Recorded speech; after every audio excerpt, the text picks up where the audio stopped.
The holiday season is in full swing, and that means time to gather with families and friends to celebrate. Since those celebrations often center around food, those with diabetes or other chronic conditions may have anxiety around holiday gatherings. Today, I'm looking forward to speaking with registered dietitian Sophia Friedeborn at Trinity Health Mid-Atlantic, who will share some tips on how to eat healthy this holiday season.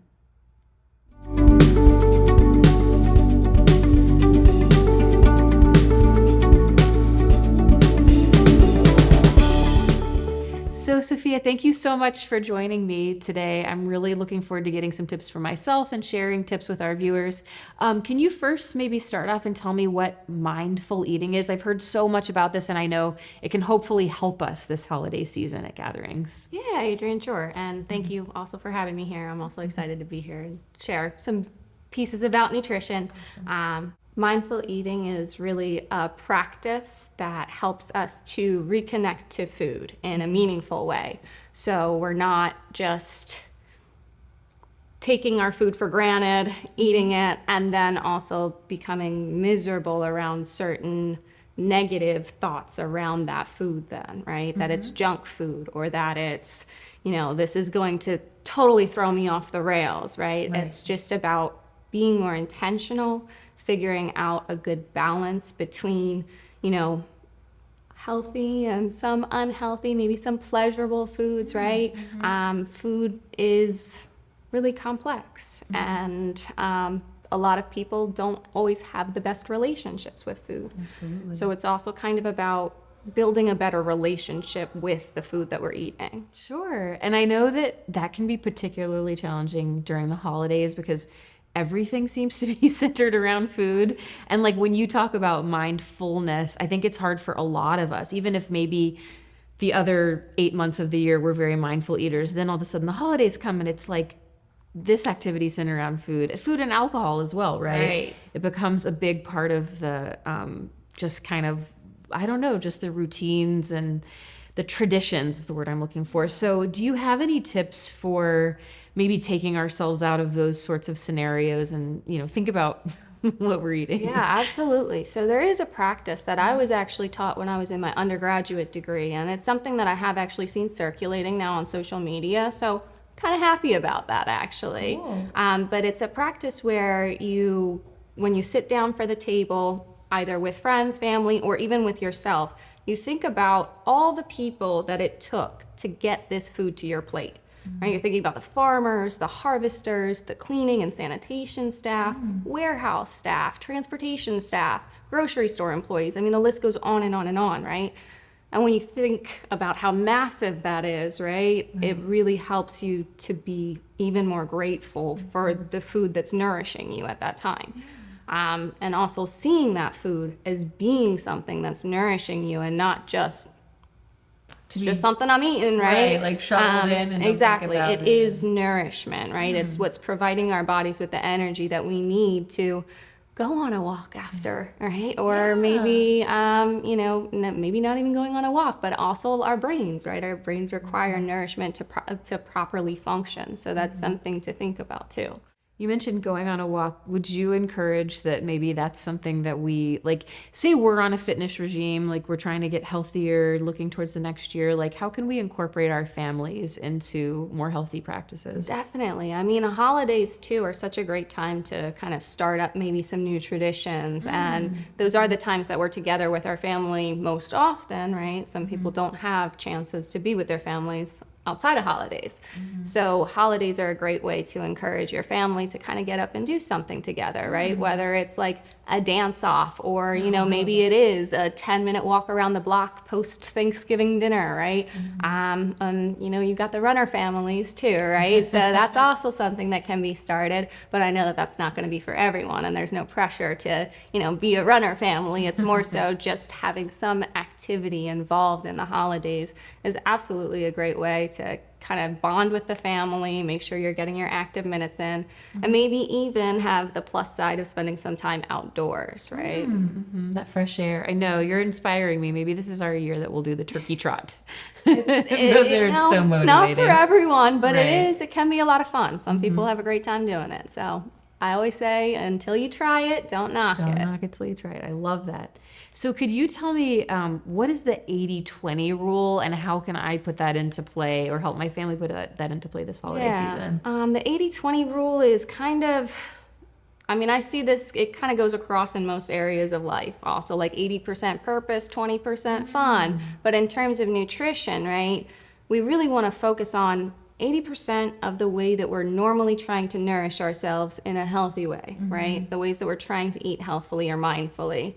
And then 20%, right? Holidays come with all of these extra treats and baked cookies and, sweet potato pie and whatever else there is, right? And it's not to say that we want to restrict those from our lives, because food, again, is a place of common ground. It's a place where people can really share experiences together and connect.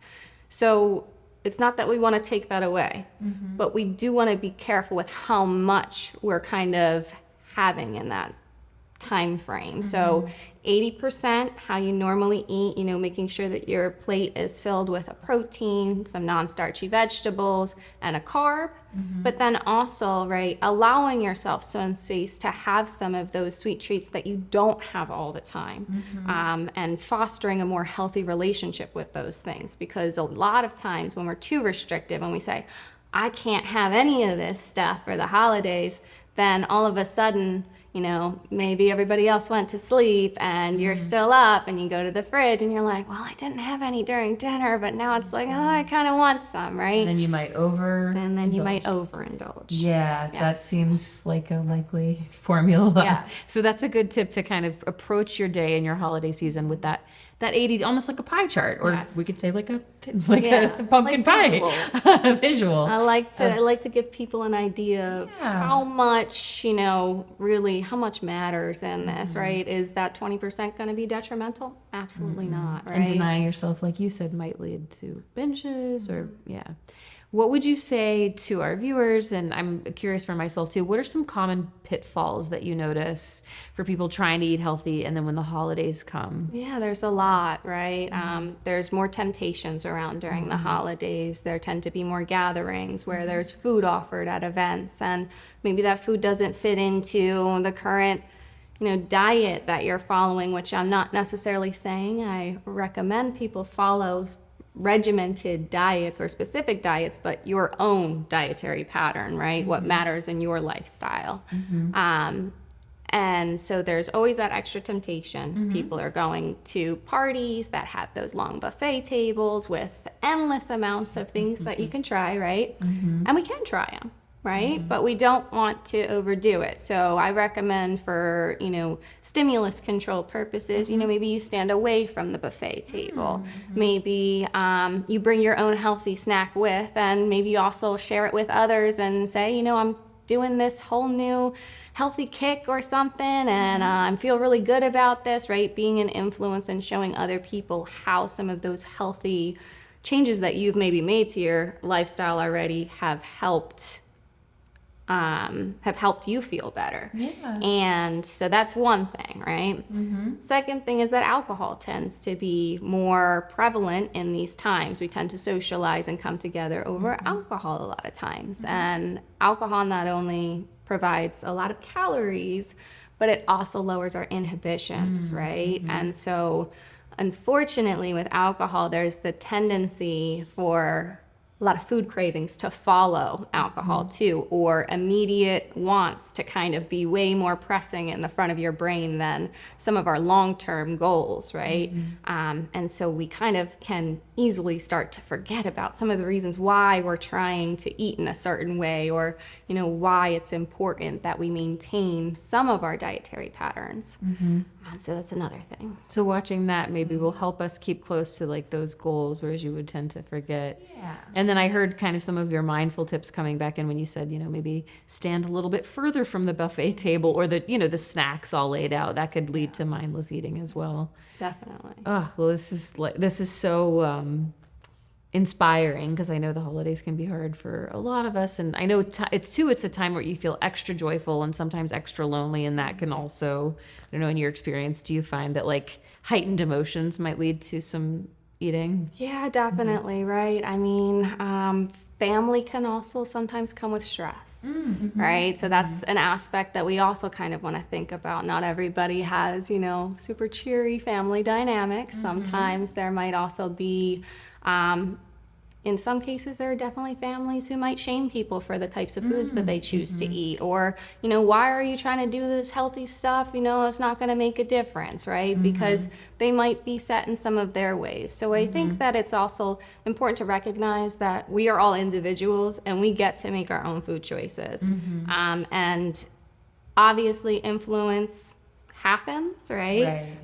But as much as possible, stick to your guns, right? You know what's going to be best for you ultimately. So trust yourself. I think there is always a ton of anxiety around holidays. Yes. So trust yourself. You guys know what to do. Most people really do know what to do, but it's about implementing it and also sticking to it when there's all these external voices telling us, well, I just have one cookie, it's just one, right? And some people cannot stop at one cookie, right? So that's another thing to think about. Kind of knowing that about yourself. Yeah. Well, now I have to ask, what's your favorite, or multiple, you can say multiple, favorite foods to eat around the holidays?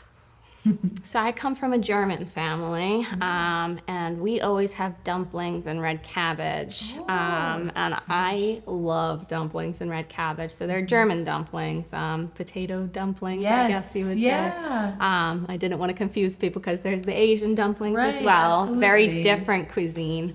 I love those too.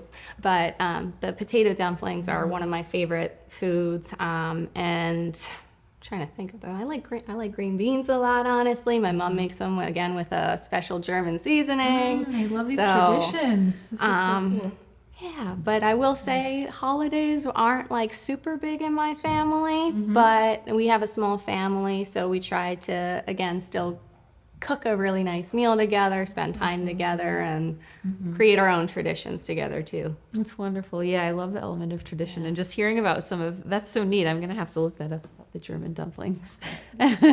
Well, Sophia, thank you so much for your time today. I know I've learned so much, and I hope you've learned a lot from Sophia as I did.